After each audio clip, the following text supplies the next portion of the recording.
तो दोस्तों चलिए हम देखते हैं क्वाड्रेटिक पोलिनोमियल के जीरोज को कैसे निकालते हैं। ठीक है, हम आपको लीनियर पोलिनोमियल के जीरो बताए हुए हैं और कांस्टेंट पोलिनोमियल का जीरो बताए हुए हैं। अब आपको बताने जा रहे हैं क्वाड्रेटिक पोलिनोमियल का जीरोज कैसे निकालेंगे। क्वाड्रेटिक पोलिनोमियल आप जान रहे हैं, वैसे पोलिनोमियल जिसके वेरिएबल पे पावर मैक्सिमम 2 हो क्वाड्रेटिक कहलाता है। क्वाड्रेटिक का ही हम जीरोज निकालने जा रहे हैं। ठीक है, अब आप क्या जानते हैं जीरोज कहलाता क्या है। मीन्स अगर x में अगर क्वाड्रेटिक पोलिनोमियल है तो x का वह वैल्यू जिसके चलते क्वाड्रेटिक पोलिनोमियल का वैल्यू 0 हो जाए वह उसका जीरोज कहलाएगा। उसी को हम निकालने चल रहे हैं, मतलब x के वैल्यू को निकालने चल रहे हैं। अगर x में क्वाड्रेटिक पोलिनोमियल है, अगर y में क्वाड्रेटिक पोलिनोमियल है तो y का वैल्यू, z में क्वाड्रेटिक पोलिनोमियल है तो z का वैल्यू। अभी हम x में क्वाड्रेटिक पोलिनोमियल लिख रहे हैं, आपको हम बताने जा रहे हैं कि जीरोज कैसे निकालेंगे। ठीक है, जैसे मान लीजिए f(x) = ax² plus bx plus c where a not equals to 0। आपको क्वाड्रेटिक पोलिनोमियल दे दिया गया किस वेरिएबल में, x में। बात समझ रहे हैं। अब देखिए इससे हमको जीरोज निकालना है तो हम फॉर जीरोज क्या कहते हैं, फॉर जीरोज ऑफ f(x) के जीरोज के लिए। ठीक है, हमको f(x) को 0 करना पड़ेगा और 0 करने के बाद जो x का वैल्यू निकलेगा, 0 करने के बाद जो x का वैल्यू निकलेगा वही f(x) का जीरोज कहलाएगा, मतलब इतना का जीरोज कहलाएगा। ठीक है, बात समझ रहे हैं। एक बात हम बताए थे कि जितना मैक्सिमम वेरिएबल का पावर होगा उतना मैक्सिमम नंबर ऑफ जीरोज होंगे। बात समझ रहे हैं, उससे अधिक जीरोज नहीं होंगे। तो इसके कितने जीरोज, अधिक से अधिक 2 जीरोज। हम दोनों को निकालने का प्रयास कर रहे हैं। हम ये भी बताएंगे कि कब जीरो इस केस में इक्वल हो जाएंगे, कब अलग अलग रहेंगे, ये बाद की बात है। अभी हम देखते हैं जीरोज निकालेंगे कैसे। f(x) = 0 मीन्स इतना इक्वल्स टू 0। अब देखेंगे ax² plus bx plus c equals to 0 दिख रहा है। हम क्या करते हैं, यहाँ से a को कॉमन लेते हैं। a को क्या करते हैं, कॉमन लेते हैं। तो जहाँ कॉमन वहाँ कॉमन ले लिए और जहाँ कॉमन नहीं होता है वहाँ पे हम a से डिवाइड कर देते। तो इसमें a नहीं है, हम यहाँ से कॉमन नहीं निकाल सकते, लेकिन हम कॉमन लिए हैं तो जहाँ से कॉमन नहीं निकलता उसमें हम डिवाइड कर देते। यहाँ भी c में हम a से डिवाइड कर लेते हैं, कर लिए। अब चूंकि a नॉट इक्वल्स टू 0 है इसलिए हम इसको इधर ला के 0 में डिवाइड कर सकते हैं, और वही 0 रहता तो ऐसा काम हम नहीं करते। यानी यहाँ से हम कह सकते हैं x² plus b/ax plus c/a equals to 0, equals to 0। यहाँ हम कहेंगे कि since a not equals to 0, चूँकि a नॉट इक्वल्स टू 0 है इसलिए डिवाइड कर दिए हैं। अब आप देखेंगे यहाँ से x² प्लस b/ax दिया हुआ है। हम क्या करते हैं, हम सोचते हैं कि a प्लस b के होल स्क्वायर पे इस कंसेप्ट को रोटेट करें। a प्लस b के होल स्क्वायर पे इस कंसेप्ट को रोटेट करें। हम इसको मानते हैं a, इसको मानते हैं कितना, a। तो हम जानते क्या हैं जी, a प्लस b के होल स्क्वायर में मिलता है हमको a² plus 2ab plus b², ऐसा मिलता है। a² plus 2ab plus b² ये मिलता है। अब देखिएगा इसको भी हम तोड़ करके इस फॉर्म में लाना चाह रहे हैं। इस फॉर्म से लेकर के आएंगे यहाँ पे। देखिए बहुत आसान चीज़ है।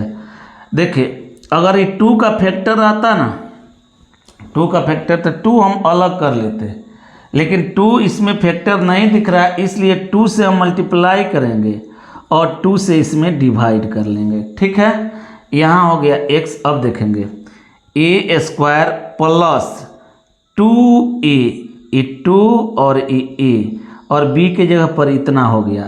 तो b के जगह पर इतना हो गया तो हम क्या करते हैं, चूँकि परफेक्ट स्क्वायर बनाना है तो हम b मतलब सेकेंड टर्म मतलब आपको इसमें दिख रहा है, ये देखिएगा ए स्क्वायर मतलब एक्स स्क्वायर, इस पे सजा रहे हैं एक्स स्क्वायर प्लस 2a, ये हो गया b के जगह पर, आगे पीछे हम लिख सकते हैं, ये हो गया b के जगह पर, तो b का होल स्क्वायर करना होगा। ये हम अपने मन से किए हैं, ऐड किए हैं, तो हमको इतना सब्ट्रैक्ट भी करना होगा। बात समझ रहे हैं। अब देखिए माइनस b/2a का होल स्क्वायर, अब पहले से क्या बचा हुआ है c/a इक्वस टू कितना 0। बढ़िया से देख लीजिए, एक्स स्क्वायर आ गया, इसमें हम 2 से ऊपर नीचे इंटू कर दिए हैं, न्यूमरेटर में भी डिनोमिनेटर में भी कोई असर नहीं पड़ेगा, ये कट करके फिर यही चीज़ रह जाएगा। ऐसा किया जा सकता है इसलिए हम किए हैं। फिर मेरे को ज़रूरत है, चूँकि ये b के जगह पर b/2a आ गया है, क्योंकि हमको a प्लस b के होल स्क्वायर वाला टर्म चाहिए, तो b के जगह पर b/2a आ गया, इसलिए हमको b/2a का होल स्क्वायर इसमें ऐड करना पड़ेगा। जितना ऐड करते हैं उतना सब्ट्रैक्ट कर दिए। अब देखिए, तो ये जितना ऐड किए उतना सब्ट्रैक्ट किए, फिर कैंसिल करेंगे, कोई अंतर नहीं पड़ेगा।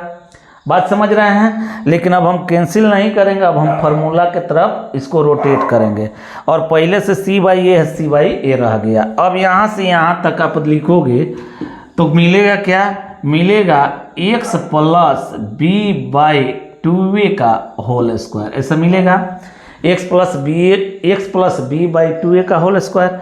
और यहाँ देखिए इसको हम सॉल्व कर लेते हैं, b का स्क्वायर b स्क्वायर, नीचे मतलब डिनोमिनेटर में 2a का होल स्क्वायर 4a स्क्वायर, और यहाँ कितना है प्लस c/a, आपको दिख रहा है।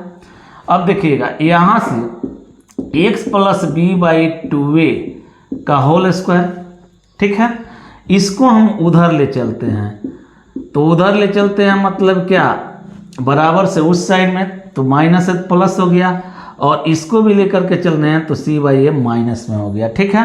अब आप देखिए यहाँ एलसीएम कितना हो गया 4a स्क्वायर, यहाँ b स्क्वायर ज्यों करते हैं, और यहाँ आप समझ रहे हैं कितना हो जाएगा 4ac। कैसे, आप देख लीजिए, इसको इससे इसमें डिवाइड कर लीजिए, बचेगा कितना 4a से इंटू कर लिए 4ac। अब हम क्या कहेंगे यहाँ से x प्लस b/2a का होल स्क्वायर इक्वल टू इतना हो गया। तो अब होल स्क्वायर हटाते हैं तो आप जानते हैं कि रूट चढ़ता है, इधर क्या आ जाएगा रूट आ जाएगा, यानी b square minus 4ac divided by कितना 4a स्क्वायर। एक बात और जान लीजिए, अगर x स्क्वायर इक्वल टू 4 है तो यहाँ से हम x निकालते हैं तो लिखते हैं √4, लेकिन रूट लिखने के पहले हम लोग इसमें प्लस माइनस देते हैं। क्या देते हैं, प्लस माइनस, यानी x equal to plus minus √4, x equal to plus minus √4, x equal to plus minus square root 4। बात समझ रहे हैं। अब 4 का स्क्वायर रूट 2 हो जाता है, इसलिए प्लस माइनस 2। अब देखेंगे इस प्लस माइनस 2 को यहाँ पे रखिएगा ना, होल स्क्वायर कीजिएगा तो 4 के इक्वल आएगा, मतलब यहाँ से हमको 2 वैल्यू मिलेगा, एक +2 एक -2। उसी प्रकार हम यहाँ से स्क्वायर हटाए हैं, रूट चढ़ा तो रूट के पहले हमें प्लस माइनस देना पड़ेगा। बात समझ रहे हैं। अब देखिएगा तो x plus b/2a equals to कितना प्लस माइनस, और ये हो गया √b स्क्वायर माइनस 4ac, और डिनोमिनेटर में 4a स्क्वायर का स्क्वायर रूट होगा 2a, 4a स्क्वायर का स्क्वायर रूट कितना होगा 2a। अब यहाँ से आप देखोगे x इक्वल्स टू, इसको उधर ले चलते हैं माइनस b/2a, और यहाँ से plus minus √b square minus 4ac divided by 2a। बढ़िया से देखेंगे आप, अब आ जाए यहाँ पे, तो x का वैल्यू क्या निकल गया। अब देखें यहाँ एलसीएम हो जाएगा 2a, और ऊपर कितना न्यूमरेटर के जब -b plus minus √b square minus 4ac।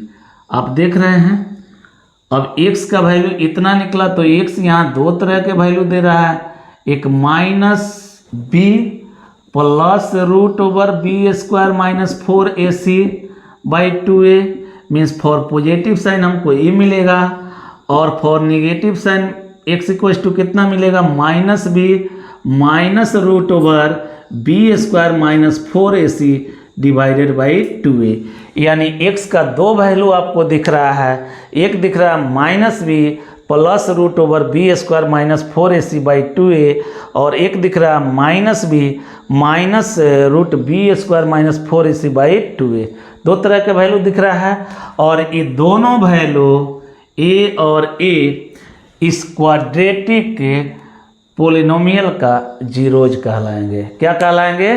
Quadratic polynomial का क्या कहलाएंगे? जीरोज कहलाएंगे। बात समझ में आ गया? ये दोनों वैल्यू क्या कहलाएंगे? क्वाड्रेटिक पोलिनोमियल का जीरोज कहलाएंगे। ठीक है, आप ये ढंग से निकाल सकते हैं। ठीक, तो इतना आप करेंगे, लंबा तरीका होगा, इसलिए हम अब क्या करेंगे, हम इस चीज़ को याद रखेंगे। मीन्स अगर हमको देखिएगा,